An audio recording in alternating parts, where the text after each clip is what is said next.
Well, let's talk a bit more then about those images we're getting out of Libya with Claudia Gazzini. She's a Libya analyst at the International Crisis Group. Welcome to the programme and thank you for joining us. Thank you. Nice to be with you. Around 2,000 people are confirmed to have been killed in Libya, but over 10,000 are missing. Now, communications are largely cut off in the east for the moment. Journalists aren't able to reach the worst affected areas. So do we not have a full sense of the scale of this crisis yet?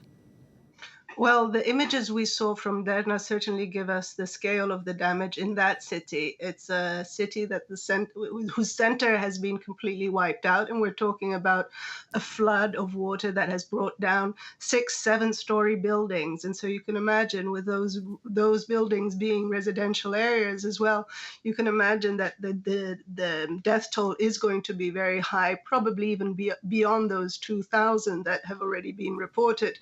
It's more difficult to get a sense of the damage in these smaller towns. But as far as we know so far in the other areas, the death toll is lower, simply because of the geography also of the other towns. It's flatter. Derna is much more dramatic. It has cliffs behind it. It's a city on the sea. So when the dams broke, the water came gushing down the mountain at huge speed, huge pressure, bringing down the building. So it's really there where we're going to see the greatest extent of damage and the highest death toll. And the images that we're looking at are from the east of the country, which is run by a government not recognised by most countries. The so-called internationally recognised government of Libya operates from the west of the country. How do you think that will complicate the rescue efforts that clearly are so urgently needed now? Certainly it will complicate for two reasons. First, that it is the Tripoli government that really has the bulk of the money that is needed to fund the reconstruction effort, to fund the assistance. They do cooperate somehow with the Eastern-based government, but the logistics have to go through the Eastern-based government. But more than the government, the Eastern-based military authorities, which are this military coalition called the Libyan National Army, which does not, as you explained, does not recognize the Tripoli-based government as being the official one. There are contacts between the two sides, and we can only hope that this tragedy, which really affects the east of Libya, but affects the country as a whole, will persuade the Libyan politicians to set aside their political bickering and rivalries and really work together towards salvaging what can be salvaged in the short run. And the conflict in Libya in different forms has been going on for over a decade now. As you say, the country is divided, and that means, presumably rather sort of mundane government activities like ensuring infrastructure is properly maintained hasn't always happened. Do you think that might be a part of the reason why there will be such a high death toll in Libya now?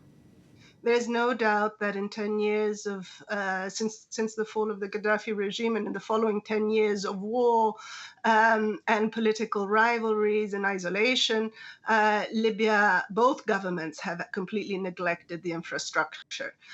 In the east of the country, there have been activists, there have been engineers who have been trying to bring the attention to the failing infrastructure. It's a very basic infrastructure. There's just one main road that goes from Benghazi, which is the main city in eastern Libya, further east. So if there's damage on that road, if there's damage on the bridges, and there's one key bridge that activists have been saying needs repair, it means for the purpose of this effort to bring aid, it means that bridge cannot be crossed because trucks cannot go over that bridge. The little valley under the bridge where there's an alternate road has been wiped away by the floods. So the infrastructure is a failing infrastructure to start with and has contributed to the damage that we've seen.